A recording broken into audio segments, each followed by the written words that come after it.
Hai, selamat pagi. Ketemu lagi dengan Investa News Market Channel ya. Hari Selasa 5 September 2023. Kembali kami akan sampaikan review saham hari ini ya dengan didahului dua pernyataan kami. Yang pertama adalah pernyataan disclaimer. Disclaimer on. Trading saham adalah aktivitas bisnis yang berisiko dan dapat mengakibatkan kerugian finansial. Semua data dan informasi yang ditampilkan di sini bukan merupakan ajakan membeli atau menjual. Segala keuntungan maupun kerugian yang ditimbulkan dari penggunaan data dan informasi di sini sepenuhnya menjadi tanggung jawab pengguna itu sendiri. Yang demikian pernyataan disclaimer kami, jadi kami harapkan Anda melakukan riset sendiri, do your own research ya. Karena apa yang kami sampaikan ini bertujuan berbagi informasi pengetahuan yang kami miliki. Ya, sebagai misi kami memberikan literasi dan edukasi kepada masyarakat. Kemudian pernyataan yang kedua adalah no conflict of interest atau tidak ada benturan kepentingan. Kami menyatakan bahwa hingga hari ini ya sampai saat ini tanggal 5 September 2023 hari Selasa kami tidak sedang memiliki saham yang kami review hari ini atau saat ini. Oke, demikian pernyataan kami. Selanjutnya, kami di sini akan menggunakan platform tradingview.com dan stockbit.com. Oke, kita langsung masuk saja ke saham yang kita review. Ya, di sini adalah PT Vale Indonesia Tbk dengan kode saham INCO atau kita baca saja nanti INCO. Inco atau Inco ya. Oke, kita lihat dahulu profil dari Inco. PT Vale Indonesia menambang nikel laterite untuk menghasilkan produk akhir berupa nikel dalam mate. Rata-rata volume produksi nikel per tahun mencapai 75.000 metrik ton. Dalam memproduksi nikel di Blok Sorowako, kami menggunakan teknologi pirometalurgi, yakni meleburkan biji nikel laterite. Nikel yang kami hasilkan diekspor seluruhnya kepada Sumitomo Metal Mining Co. Ltd. Jepang dalam kontrak khusus jangka panjang yang dijalin kedua perusahaan tersebut. Beroperasi dalam naungan kontrak karya yang telah diamandemen pada 17 Oktober 2014 dan berlaku hingga 28 Desember 2025 dengan luas konsesi seluas 118.017 hektar meliputi Sulawesi Selatan sebesar 70.566 hektar, Sulawesi Tengah seluas 22.699 hektar, dan Sulawesi Tenggara seluas 24.752 hektar.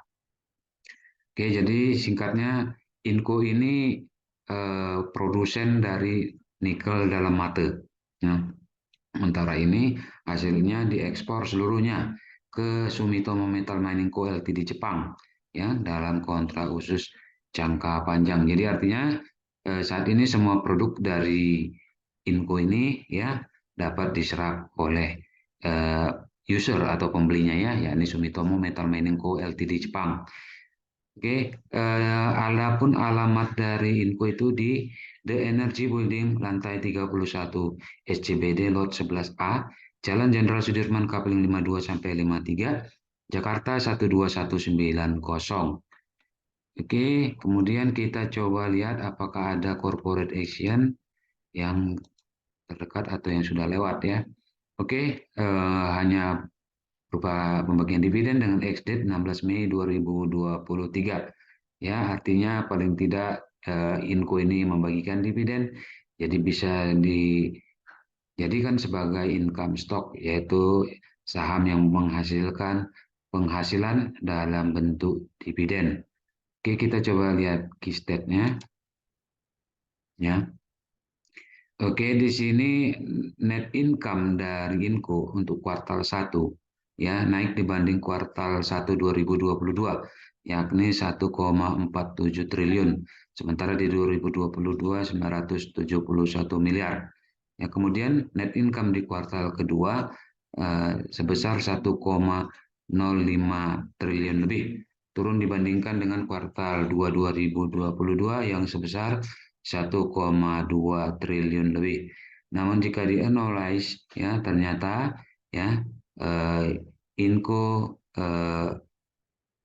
naik ya sebesar 5,05 triliun lebih dibandingkan dengan 2022 yang sebesar 3,1 triliun lebih. Dan juga untuk 12 bulan terakhir eh, dengan titik waktu di kuartal kedua ya, Inco juga mencetak net income atau laba lebih besar daripada 10 bulan terakhir dari 2022, yakni dari 3,12 triliun menjadi 3,41 triliun lebih ya. Artinya ada peluang ya, dengan asumsi ceteris paribus ya, laba di 2023 ini akan lebih besar dibanding dengan 2022, dan Inco juga membagikan dividen ya. Jadi dari sisi income ya, bisa didapatkan nanti dividen jika mau dipegang sampai pembagian dividen tahun berikutnya, atau paling tidak untuk kenaikan harga atau capital gain ya. Oke, mm, selanjutnya kita akan masuk ke perbandingan ya dengan eh, emiten lain ya.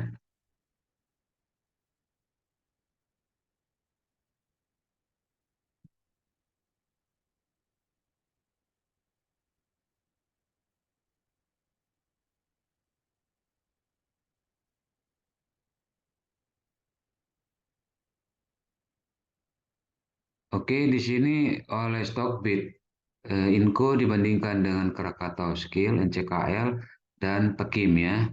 Oke, kami hanya menyorot beberapa indikator fundamental ya, namun Anda boleh saja menggunakan lebih ataupun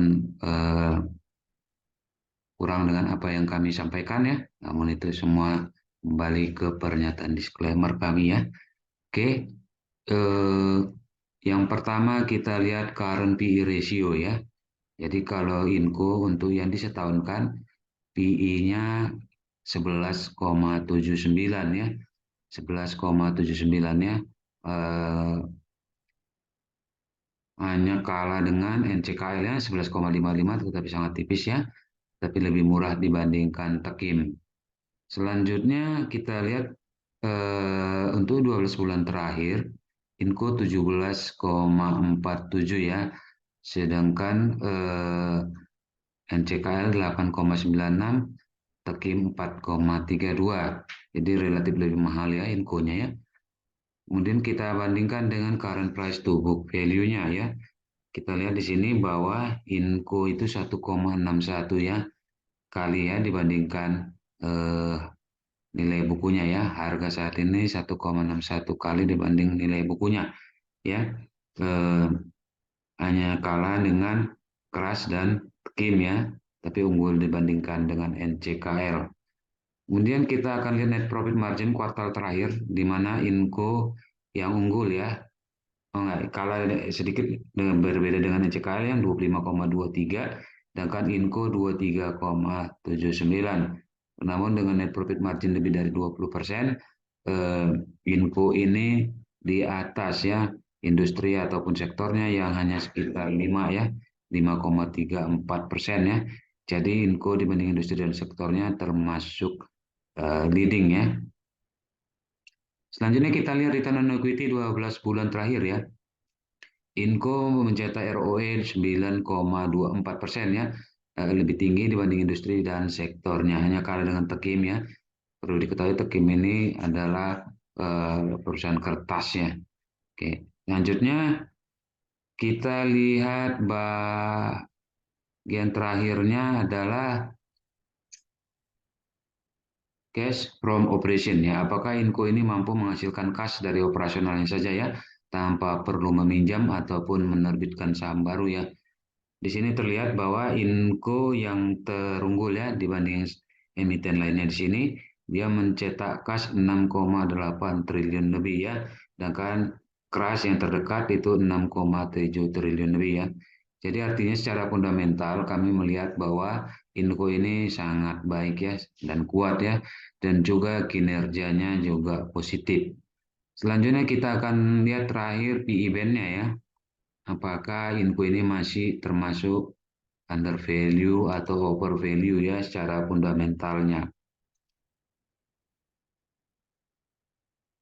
Oke, di sini min PI-nya adalah 26,84 ya. Sedangkan Inco ada di 17,47 ya.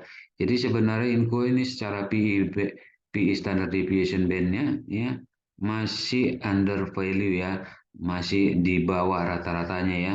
Jadi artinya eh, Inco bisa dikatakan under value atau lebih murah dibandingkan nilai intrinsiknya. Oke, sekarang kita masuk ke teknikalnya. Oke, di sini kami menggunakan EMA crossing, linear regression, dan relative strength index. Kami tidak akan menjelaskan masing-masing dari indikator ini, tapi membaca apa yang ditampilkan oleh candle dan indikatornya.